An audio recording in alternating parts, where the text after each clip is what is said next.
E aí, pessoal, tudo bem? Professor Dixon Cossetti do curso Direto ao Ponto. Hoje, mais um vídeo aqui para o pessoal do YouTube. Falaremos sobre analfabetismo para quem está estudando para concurso da Secretaria de Educação do Distrito Federal ou qualquer outro concurso cujo tema seja de atualidades. Você tem de saber tudo sobre educação. Antes, aquele recado nosso e aquele pedido. Se você ainda não está inscrito aqui no canal, por favor, inscreva-se agora. Clique aí no sininho também para você receber notificação dos próximos vídeos. Coloque aqui nos comentários também o que você achou desse vídeo e se você quer algum outro assunto, algum outro tema para a gente debater aqui também, coloque aí nos comentários. Isso vai ajudar bastante o nosso trabalho. Sem enrolar muito, vamos direto ao ponto. Seguinte, vamos falar de analfabetismo, esse fantasma que assusta o Brasil há muitos anos. Primeira coisa, como a gente sempre faz aqui, é passar para você a definição do que é analfabetismo. Isso é fundamental, especialmente nos textos de concursos públicos. O analfabetismo, ele tem relação àquela pessoa que não sabe ler e escrever, em regra. Em regra, o analfabetismo é isso, é quando a pessoa não sabe ler ou escrever. Dixon, então quer dizer que o analfabetismo está ligado a uma baixa escolaridade? Não, não é bem assim. Existem controvérsias em relação a isso. Tem gente que diz que sim, tem gente que diz que não, mas a maior parte dos estudiosos diz que o analfabetismo não necessariamente está relacionado à baixa escolaridade. Ele pode estar relacionado à baixa escolaridade. Uma prova disso é o analfabetismo funcional. Existem tipos de analfabetismo. Um deles é o analfabetismo funcional. E o que é o analfabetismo funcional? O analfabetismo funcional, ele diz respeito àquela pessoa que sabe ler e escrever, conhece as letras, conhece as palavras, mas não consegue interpretar textos, por exemplo, não consegue realizar cálculos matemáticos um pouco mais elaborados, não precisa ser algo muito difícil. Uma conta matemática um pouco mais complexa, ela já não consegue resolver. Esse é o analfabetismo funcional. Existe uma definição da Unesco que a gente já não utiliza mais. No entanto, ela é correntemente repassada pelos estudiosos. De acordo com a Unesco, o analfabeto funcional é aquele que tem menos que 4 anos de escolaridade. Entende isso? Existem níveis também de analfabetismo funcional e até níveis relacionados ao próprio analfabetismo. A gente não vai entrar nesses detalhes aqui, não.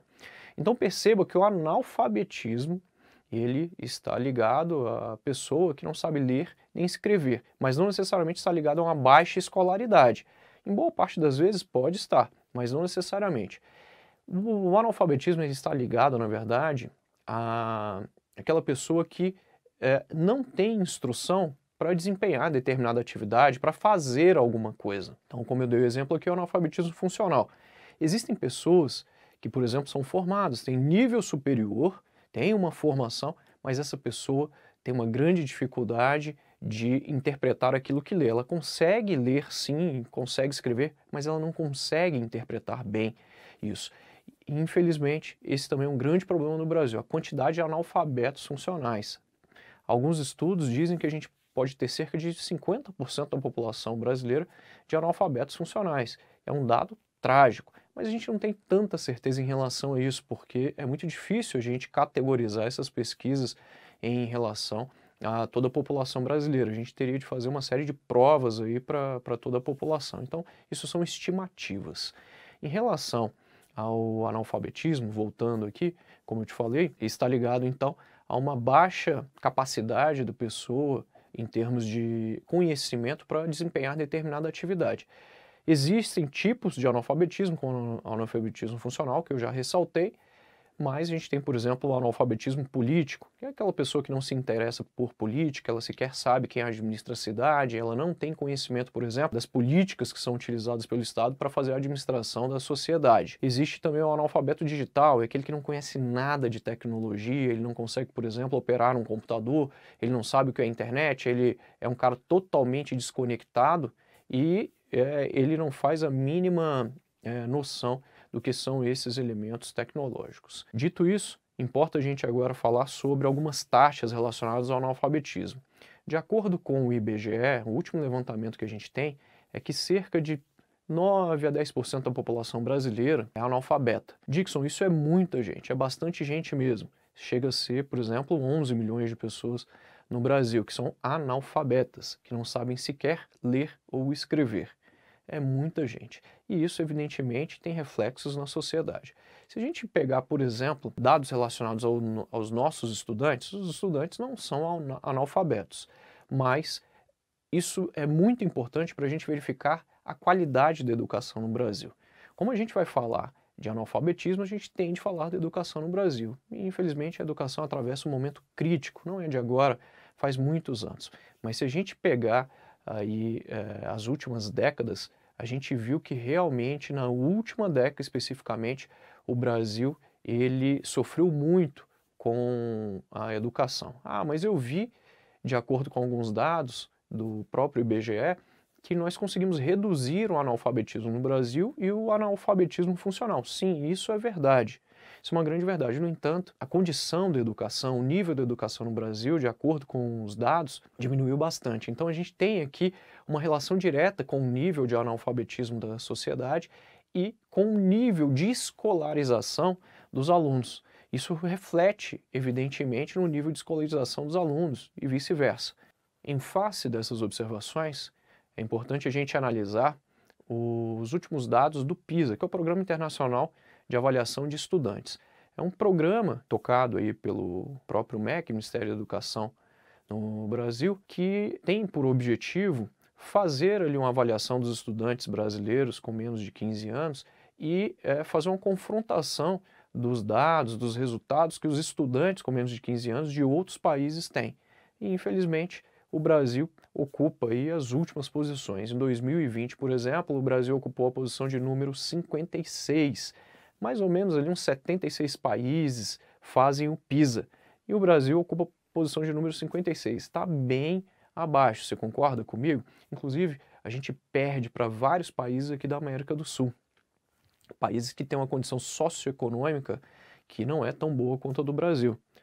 Ou seja, é um dado frustrante. Isso quer dizer que a gente realmente não gere bem a nossa educação, a gente não investe da forma correta na nossa educação. Esse dado é de 2020. E em 2021, que é o último dado do PISA, em 2021 o Brasil ocupou a posição de número 60. Isso quer dizer que a gente caiu mais algumas posições. A gente era posição de número 56 e agora a gente é a posição de número 60 entre cerca de 76 países que participam dessa avaliação do próprio PISA. É um dado realmente alarmante em relação à educação no Brasil.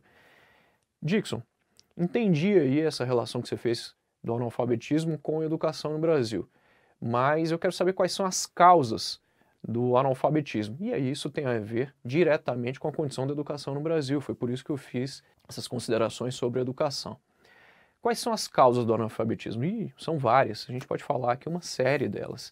Se a gente pegar, por exemplo, a desigualdade social vivenciada no Brasil, a gente sabe que, em razão dessa dicotomia que nós vivemos, desse abismo social que nós vivemos, nós temos uma grande dificuldade em relação à educação no Brasil. Por que, Dixon, especificamente? Bom, muitas pessoas acabam abandonando a educação para poder trabalhar. Isso não envolve somente os adultos, isso envolve também crianças e adolescentes, que muitas vezes tendem a ajudar os pais a trazer algum dinheiro, a trazer alguma coisa para auxiliar, para apoiar no sustento da sua casa. E aí, a gente tem aqui já uma série de causas. Eu tenho a falta de investimento na educação, a falta de prioridade na educação, a falta de valorização dos professores. Infelizmente, o professor no Brasil é extremamente desvalorizado. Eu não me refiro aos professores aqui de cursinho, que vivenciam uma outra realidade, mas eu me refiro aos professores realmente da rede pública. Há professores também da rede privada, que dão aula para o ensino básico, por exemplo, que acabam sendo bem remunerados. Mas a realidade aqui do professor, a gente se refere especificamente à realidade do professor de escolas públicas. A remuneração normalmente é uma remuneração muito baixa. E a gente está falando aqui do principal fio condutor na vida de uma pessoa, na vida não só profissional, mas na vida acadêmica, na vida social, em todos os aspectos. O professor ele é fundamental para o aluno. A educação ela representa simplesmente a solução para praticamente todos os problemas. Se você virar para mim e falar o seguinte, Dixon, escolhe um problema do Brasil para resolver. Eu já te dou aqui 20 problemas do Brasil. Mas se fosse para eu resolver um dos problemas, eu resolveria o problema da educação. Porque se a gente resolve o problema da educação, a gente melhora a condição de empregabilidade das pessoas, a gente melhora a violência, a gente consegue reduzir bastante a violência com altos índices de educação, porque os estudos demonstram isso. Países que possuem pessoas com bons índices de educação, com ótimos níveis educacionais, especialização, são países que possuem, por exemplo, baixas taxas de violência. E esses países normalmente possuem uma renda muito mais alta. Você está vendo que se realmente um governante ele quer mudar esse país, ele vai ter que investir em diferentes frentes, mas se ele priorizar a educação, a gente vai conseguir resolver muita coisa. Ó, eu já dei uma solução aí para o problema. Mas vamos voltar aqui ao que a gente estava falando, as causas do analfabetismo. Então, nós temos aqui ainda o desinteresse por parte dos alunos. Infelizmente, a evasão escolar é um grande problema no Brasil. No entanto, a gente pode destacar aqui que faltam estruturas das escolas, faltam investimentos, faltam equipamentos de qualidade para os alunos, falta merenda em várias escolas e tudo isso ocasiona um desinteresse por parte do aluno. E há uma coisa muito grave aqui também quando a gente fala de causas do analfabetismo. A gente pode dizer que o desinteresse pela leitura por parte das pessoas é realmente algo que incide diretamente aí nos índices de analfabetismo. As pessoas se interessam muito pouco pela leitura nos dias de hoje. E leitura é a base para o estudo. Se você não tem leitura, você não consegue interpretar de forma eficiente alguma coisa. E hoje em dia a gente sequer lê, quanto mais escrever. As pessoas escrevem muito pouco hoje, então a gente tem de incentivar muito a leitura, né, principalmente a leitura, mas também a escrita por parte dos alunos. Escrever é fundamental. Os recursos tecnológicos eles são muito bons, eles tornam a educação cada vez mais atraente e fazem com que o aluno consiga acompanhar os estudos de forma tal que a tecnologia seja um grande facilitador, um grande incentivador, ainda mais agora durante a pandemia, com o EAD. A tecnologia é um elemento fundamental. Tecnologia é um aliado da educação, mas ela jamais pode substituir o professor, ela jamais pode substituir também aqui a função das escolas. As escolas são muito relevantes, o convívio social numa sala de aula é algo sem igual, que você não vai conseguir estudando só de casa. Esse é um dos grandes problemas do EAD, embora o EAD seja uma solução que a gente conseguiu aí durante a pandemia e vai continuar sendo uma solução por vários anos, eu não tenho dúvida disso. Mas o contato social ali com crianças, com alunos, com jovens e também com o professor é muito relevante. E claro, com o ambiente escolar de um modo mais geral. Falávamos aqui acerca das causas. E aí, por último, uma causa muito significativa também. Em relação aos meios e às metodologias que nós utilizamos aqui, especialmente para a gente letrar as pessoas, para a gente alfabetizar as pessoas. A nossa metodologia ainda é muito arcaica, é muito antiga, a gente utiliza processos que são ultrapassados, baseados basicamente na memorização, na cópia, e a gente sabe que as crianças hoje têm uma grande dificuldade para se interessar por esse tipo de coisa. E a gente tem que evoluir nesse sentido. A metodologia ela deve ser muito mais interessante, muito mais envolvente, ela deve envolver elementos lúdicos, deve trazer a tecnologia como um grande aliado para que a gente também motive cada vez mais crianças, jovens, adolescentes, idosos, adultos a, evidentemente, estudar. Isso é fundamental. Bom, falamos de causas do analfabetismo e consequências. Aí você já tem que as consequências são gravíssimas. Uma delas é a exclusão social, porque o indivíduo que é analfabeto, ele não consegue, por exemplo, tomar um ônibus, porque ele não consegue ler ali qual é o ônibus que ele está pegando. Então ele vai ter uma série de problemas. E a exclusão social é realmente um grande resultado do analfabetismo, porque ele é um indivíduo que ele vai ficar introspectivo, ele não vai querer se comunicar com as pessoas, ele não vai, por exemplo, ele vai ter vergonha de perguntar para as pessoas o que é que está escrito ali em determinado bilhete. Imagina, a pessoa não consegue ler um bilhete, é algo realmente muito grave. Claro, talvez nem por vontade dela, ela largou os estudos, ela nunca teve um incentivo para estudar, por exemplo, então não é isso que eu estou debatendo aqui. O que eu estou debatendo são os problemas do Brasil e como a gente pode enfrentar esses problemas de uma melhor forma. Então, exclusão social, preconceito, bullying são reflexos diretos aí do analfabetismo. Mas a gente tem uma série de outros problemas. Para a economia do país, por exemplo, isso é muito ruim, porque a gente tem profissionais que são preparados para o mercado de trabalho de uma forma muito carente, muito aquém daquilo que deveria acontecer. Além disso, a gente tem uma formação, um processo de formação do indivíduo, seja uma formação profissional, seja uma formação social, totalmente deficitária.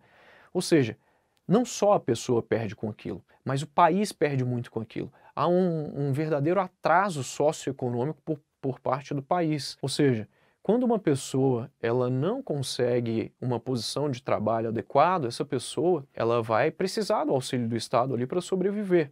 Essa pessoa muitas vezes ela pode passar fome, ela pode ter uma série de dificuldades, pode depender de outras pessoas, inclusive do próprio Estado. Então os reflexos eles vão muito além do que um reflexo para o próprio indivíduo. A gente tem um reflexo social muito grande.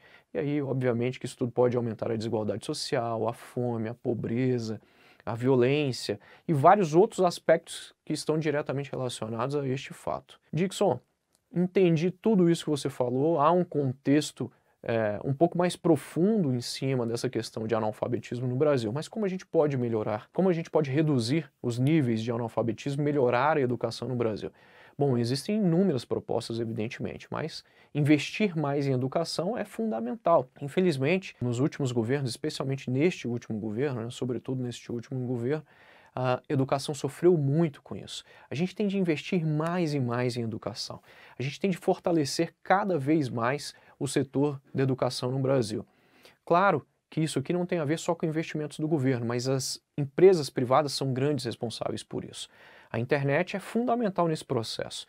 Até porque a gente tem uma outra coisa aqui para fazer, uma outra proposta de solução, é a gente democratizar o acesso à educação. A educação deve ser vista como prioritária por parte das autoridades. Dixon, então quer dizer que o Estado investe mais, o Estado encara como prioridade, o Estado ele conscientiza as pessoas da necessidade de as pessoas se alfabetizarem? Claro, isso tudo é muito relevante. Mas as empresas também têm uma grande parte nesse processo. Elas devem investir também nesse sentido, no sentido de democratizar, de universalizar o acesso à educação, e a internet está aí para isso. Eu sei que muita gente, assim como eu, divulgam seus conteúdos aqui de forma gratuita, mas as empresas podem fazer ainda mais para os alunos, especialmente os alunos das escolas públicas. É isso que a gente se refere aqui. Além disso, deve haver uma parceria entre pais, ou seja, entre as famílias e os colégios. Achar que educação é uma obrigação somente do Estado, ou o ensino é uma obrigação somente do Estado, é um grande erro. A educação ela diz respeito a vários aspectos da nossa vida e a família é grande responsável pela educação também. Não há que se falar em educação sem nós termos ali as autoridades, sem nós termos os profissionais da educação e também a família. É realmente algo muito relevante. Nesse contexto, nós temos de ter um pacto aqui para encarar a educação como prioritária, para melhorar os investimentos em termos de educação e, evidentemente, para rever as técnicas, as metodologias de alfabetização de crianças, de adultos, de jovens, de idosos. Como eu já me referi há pouco, as técnicas utilizadas são muito ultrapassadas. A gente tem de trazer a tecnologia como uma grande aliada da educação, mas sempre entendendo que a tecnologia jamais vai substituir o professor, jamais vai substituir o ambiente escolar, a vivência ali do ambiente escolar. Outro sim, vale frisar aqui que valorizar o profissional da educação é um dos itens mais relevantes. A gente tem de melhorar cada vez mais o processo de formação dos professores no Brasil. E, claro, melhorar a infraestrutura das escolas, construir mais unidades de educação e conscientizar as famílias que o lugar de criança e o lugar de adolescente é na escola. Tudo isso é muito importante. Mas voltando à questão da valorização do professor, ele não deve só ganhar bem. Ele deve, de fato, ser valorizado com políticas de investimento na carreira, com políticas que deixem esse profissional, um profissional mais capacitado para ensinar o que realmente importa para as crianças e, evidentemente, para dar não só o entendimento ali do letramento, mas garantir à criança, ao adolescente, ao adulto, ao idoso, que ele tenha uma visão crítica na sociedade, que ele fique consciente do seu papel de cidadão e dos seus deveres e direitos cívicos. Bom, espero que vocês tenham gostado. Por hoje é isso, a gente volta com outros vídeos depois. Tchau!